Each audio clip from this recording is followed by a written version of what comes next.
ما تغطى، لأنه لما ولد علي في جوف الكعبة انرتق جزء من الجدار، وجدار اللي انرتق، اللي عفوا اللي انشق، بعد ما انشق انرتق مرة أخرى. فلما انرتق، شوف إرادة الله تبارك وتعالى، جعل هذا الرتق رتق غير تام، يعني مو كأن شيئا لم يكن، لا كأن شيئا كان. تجي تشوف عند هاي المنطقة، عند المستجار، تشوف الرتق موجود. ولذلك أنت ترى يعني لاحظ مسائل.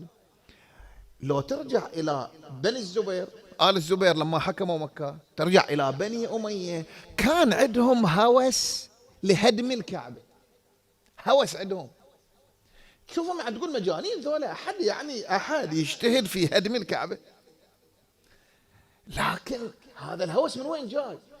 هذا الهوس لهدم الكعبة والإضرار ببناء الكعبة بمقدار هوسهم في بغض علي بن أبي طالب سلام الله عليه. شوف مجانين.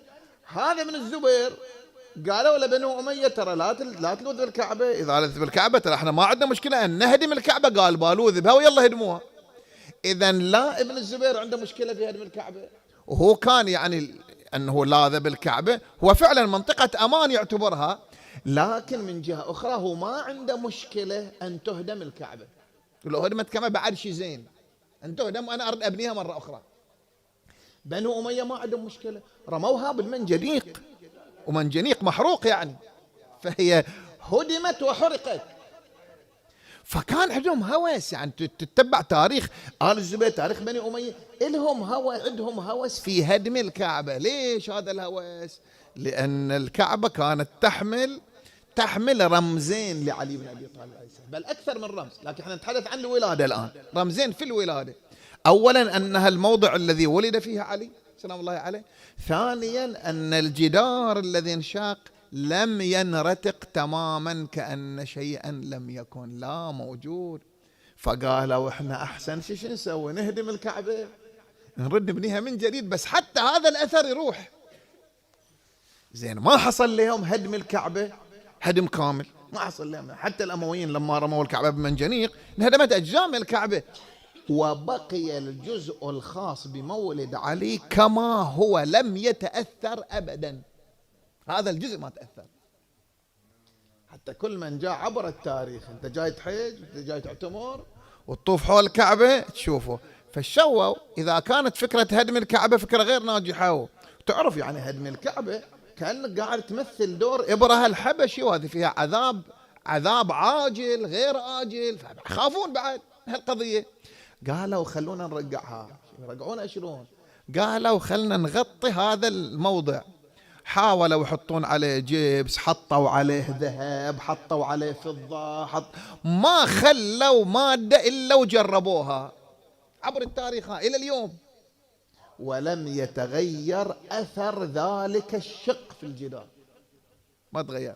الله سبحانه وتعالى يقول لهم أنا ما خليت علي عليه السلام ينولد في جوف الكعبة إلا أبغيه أثر باقي أبد الآبدين، وما خليت الجدار ينشق إلا ويكون أثرا باقيا، ولا خليته تدخل من الباب يتقفل عليه الباب، لكن من الجدار حتى يبين.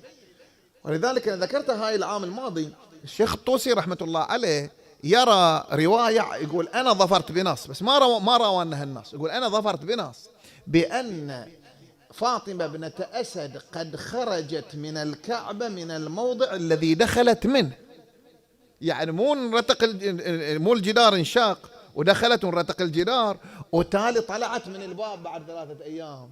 يقول لا، يقول طلعت من نفس الموضع، إذا رد انشق الجدار. شوف أكو عناية من الله سبحانه وتعالى بهذا الشق،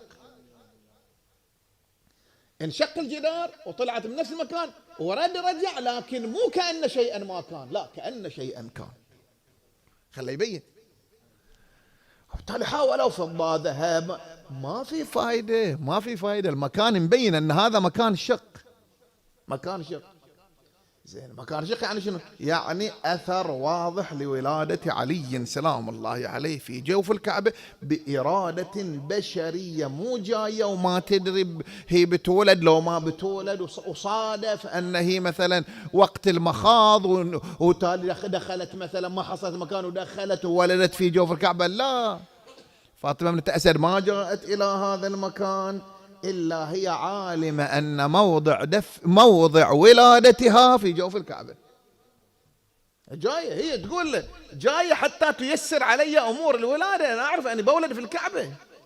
وما وقفت إلا عند هذا المكان، هذا المكان ودأت بالدعاء، ما وقفت في أي مكان آخر. تعرف حتى الجهة التي سينشق منها الجدار، لأن موضع دخولها موضع خروجها من الكعبة المشرفة، والأمور كلها واضحة ترى. فإذا هنالك عناية إلهية دقيقة بهذه المسألة، ولادة علي في جوف الكعبة.